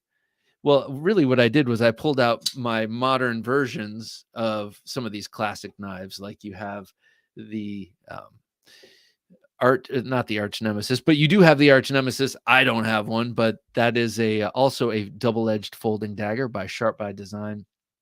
Probably the most perfect folder out there. This will definitely, I love this knife. This is the not the Abyss. This is the Antimatter. Yeah, Antimatter. I always forget the name, but yeah, you get some of the futuristic sort of Tesla coil stuff in here, but it's a very, very classic double-edged dagger. I like deals. I'm looking to get the Sea Snake someday. That is a sweet one, the Sea Snake. So Budget Guy, I think that's you. Send me an email, and if you're interested, I'll send you an email back, and I'll tell you what I have to offer you. Hinderer Collector, good to see you here, man. I love the Knife Collector shirt. Oh yeah, that is cool. That is Jim's. Jim has a lot of cool designs. If you go to theknifejunkie.com/shop, these are all designs that he's come up with, and they're awesome. Brant, I've seen a lot of you recently. Congratulations working the table at Blade Show Texas. And man, you're what do you call it? Project X, man. I wish I just had $500 rattling around my pocket right now. I don't, unfortunately, but Instagram works too. Yes, Instagram works just fine, actually. Thanks, man. Yeah, no doubt. It's always good to see you out there, Brent. And I think you're a great ambassador for the brand, Hinderer. I hope they treat you as such, because you really are. You're like a brand ambassador for them. And you were making a knife for the Hinderers, and I'm curious if when you finished it, or if it's finished, and how that went over, because it was looking pretty darn good. Getting a little stuffy. This is what I'm going to smoke tonight. I'm going to have a cigar, but I got this little one, and I don't know the name of it, but the guy sold me on it. What is it? Looks like it says Cro-Magnon, but I know it doesn't. Cro-Magnon. Yes, it does. It says Cro-Magnon. But he called it a dog walking cigar. Just a little quick cigar that you can have. I have found that with coffee, I can go to bed. With coffee and a large cigar, I'm all amped up. So I'm just gonna have a little one. You know, you can't get rid of all of your vices. I think it was President Abraham Lincoln who said, don't trust those without vices, or something like that. Or those without vices have very few virtues, something like that. Mark Herrera says, thanks for the great Thursday Night Knives, Bob and Jim. Awesome as always. People in the chat, no doubt. Great people in the chat, and a couple of new faces here. It's so awesome to meet you all and to meet like-minded people. Rick calls me that. Oh, that's cool. Well, you deserve that title, no doubt. Coming soon, though. Okay. Oh, good. Can't wait to see it. You got to come on and show it off when you have it. The budget guy says, bet I love the good project. Bet I love a good project. Not much to do lately. I don't have rust problems down here. Oh, good. Oh, man. Well, it's not so bad here either. Actually, I've kept it nice. I keep my knives nice. It's humid here, but not as bad as it could be. 1 minute knife review. Don't drink, don't smoke. What do you do? Adam Ant. Yes, I'm old enough to remember Stand and Deliver, which was pre that. Your money or your life. That was good. I used to think Adam Ant had really cool style. And he did. What can I say? For the 80s, he did. He was like a rogue. He looked kind of like a pirate. Or no, he looked like a highwayman from the Middle Ages. Kind of cool. Yeah, don't drink, don't smoke. What do? You gotta do something. And hopefully it's just a vice that is in only affects you. You don't want to have a vice that ends up bleeding out into the wider world, affecting everyone else. That's a little too selfish. Me too. I loved the style. Yeah. And you get the little thing and the thing over his nose. Thought that looked cool too. Have a Knife Day says, saw him in concert at the Greek Theater, Southern California. Great show. How cool. See, this is cool to not be the old fart in the room, which I am in a lot of contexts. I'm like, what? You don't remember that?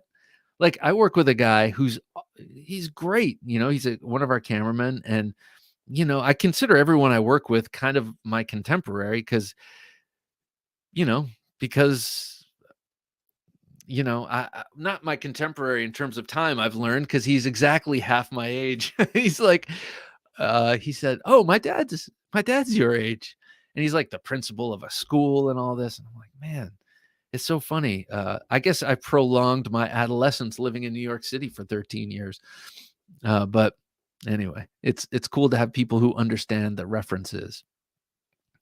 I remember once years ago, way before my wife, I dated a girl who was 8 years younger than I was. And it was like we were on different planets, same world, same planet, different worlds, I guess you could say.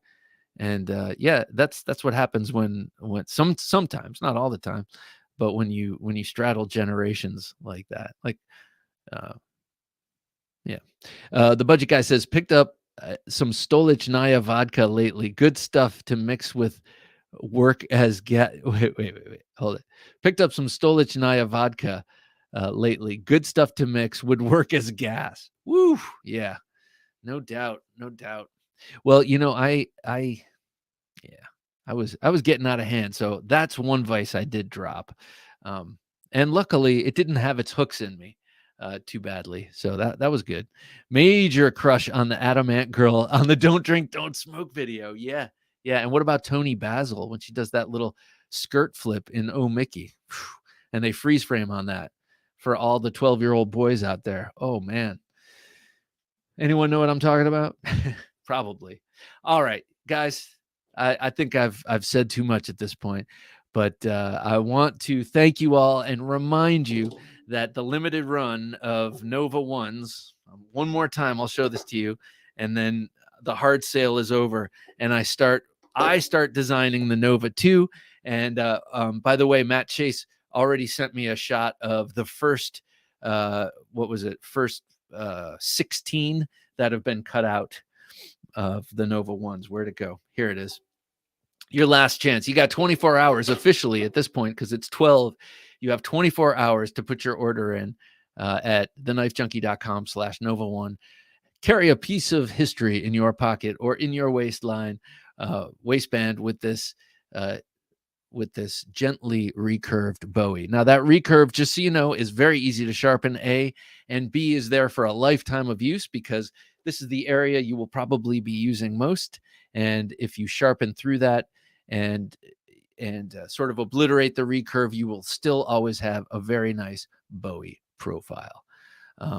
So yeah, logo will be smaller. Jimping will be moved forward. Liners will not be red. They will be a deep, deep green, and they will all be numbered. And some have chosen special numbers, and you will get those because they all happen to fall in the range here. So thank you one and all for joining us tonight. And thanks for all the support, whether you buy one of these or not. I've gotten a lot of people just saying that they like the way it looks and good luck and all that kind of stuff. So I really appreciate all of that support.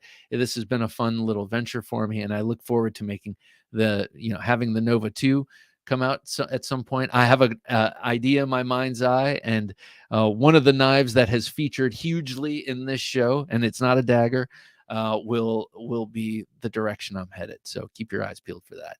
And also coming on Sunday, Brian Montalvo of Keennison Knives. Man, great conversation, great guy, and very interesting story. So do check that out.